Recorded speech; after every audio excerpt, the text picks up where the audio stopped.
Hello friend, નમસ્કાર. રક્ષાસ kitchen બાસ્કેટમાં આપનું સ્વાગત છે. શિયાળો આવે એટલે અમારા સૌરાષ્ટ્રમાં દરેક ઘરમાં ઓળાનું મહત્વ વધી જાય છે અને વારંવાર બનતો હોય છે. પરંતુ ઘણા સમયથી સૌરાષ્ટ્રમાં હવે લીલા ઓળાનું મહત્વ વધી ગયું છે અને તેનું બહાર ખૂબ જ વેચાણ થાય છે.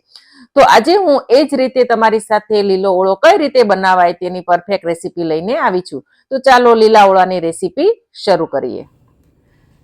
તો આજે લીલો ઓળો બનાવવાનો છે. એના માટે મેં ઓળાના રીંગણા લીધા છે. આ રીતના બે મોટા છે અને જે વજનમાં તમે જુઓ તો 500 ગ્રામ છે.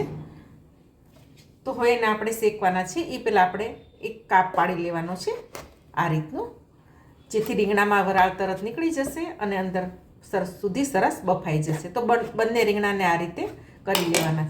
રીંગણા લો ત્યારે તમે જોઈ લેવાનું કે બધા રીંગણા છે એમાં ક્યાંય કાણું કે એવું સડેલા ના હોવા જોઈએ.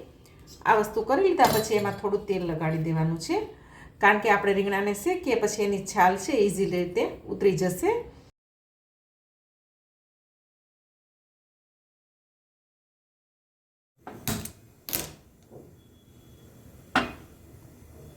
તો આ રીતે આપણે એને ફરતું થોડી વારે 2-3 મિનિટે આપણે એને ફેરવતા જઈ અને બંને રીંગણાને આ રીતે આપણે શેકી લેવાના છે.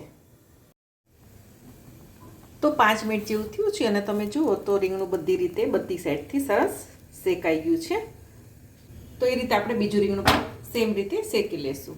તો રીંગણા બંને શેકીને તૈયાર થઈ ગયા છે અને એની છાલ આપણે એ ઠંડા થાય પછી જ આને ઉતારવાની છે, તેથી વ્યવસ્થિત ઉતરશે. ગરમમાં એની છાલ ઉતરવામાં થોડુંક તકલીફ થાય. એના માટેનો આપણે લીલો ઓળો છે તો આપણે જે નાખવાનું છે એ જોઈ લઈએ. તો લીલી ડુંગળી છે જે મેં વજનમાં 300 ગ્રામ લીધી છે અને એને આપણે સમારવાની છે, પરંતુ આ રીતે સફેદ ભાગ આપણે એનો અલગથી સુધારશું અને પાન પણ અલગથી સુધારશું. લીલું લસણ છે, લીલા ઓળામાં લીલું લસણ પણ વપરાય છે વધારે. તો આ વજનમાં 40 ગ્રામ છે અને ધાણા ભાજી છે અને એ પણ 40 ગ્રામ જેટલી છે. બધાને મેં વ્યવસ્થિત રીતે ધોઈ લીધા છે.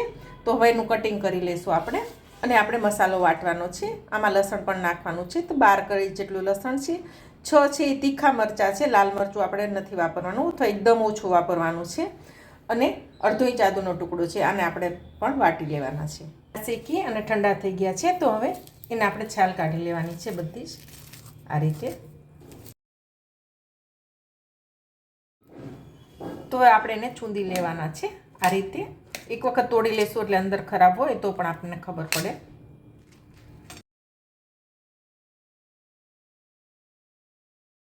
પછી એને આ જ રીતે આપણે થોડું એકદમ માવા જેવું કરી લેશું.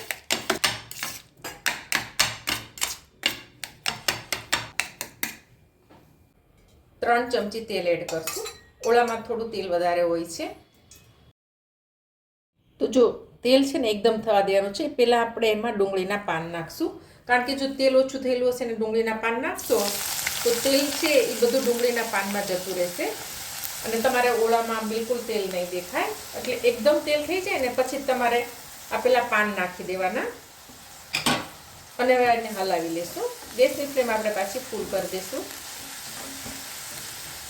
પાન સેજ નરમ પડે પછી બાકીનું આપણે એડ કરશું. તો 1-8 મિનિટ પછી આપણે બાકીનું જે લસણ નહીં નાખવાનું છે નાખી દઈએ. લીલું લસણ છે એડ કરી દઈએ. લીલા લસણનો ઉપરનો ભાગ છે એને આ રીતે સમારેલો છે. ડુંગળીનો ઉપરનો ભાગ વ્હાઈટ ભાગ છે. હવે બધું એક સાથે ચોપડી લેવાનું છે. તો ડુંગળીને 5 મિનિટ જેવું થયું છે અને હવે એમાં આપણે વાટેલા મરચાં, આદુ અને લસણને એડ કરી દઈએ. બરાબર મિક્સ કરી હવે બધું સાથે આપણે બીજું 5-6 મિનિટ માટે સોતરી લેવાનું છે. તો આ રીતે હલાવતા 5 મિનિટ જેવું આપણે લસણ ને એવું નાખ્યું છે તો એને સોતરી લઈશું. 5 મિનિટ જેવું થઈ ગયું છે. તો એમાં આપણે એક નાનું ટમેટું એડ કરશું. એને મેં છાલ ઉતારી અને કર્યું છે અને આપણે સમારેલી ધાણા ભાજી છે એ એડ કરી દઈશું અને એટલી આપણે રાખી છે એમાંથી. તો ટમેટું ને ધાણા ભાજી નાખી છે તો આપણે 1-8 મિનિટ માટે એને સોતરી લેવાનું છે. ટમેટા અને ધાણા ભાજી નાખી અને 1 મિનિટ જેવું થઈ ગયું છે. હવે આપણે મસાલા કરી લઈશું. 1 ચમચી આપણે હળદર એડ કરીશું અને 1/4 ટીસ્પૂન છે એ લાલ મરચું પાવડર છે.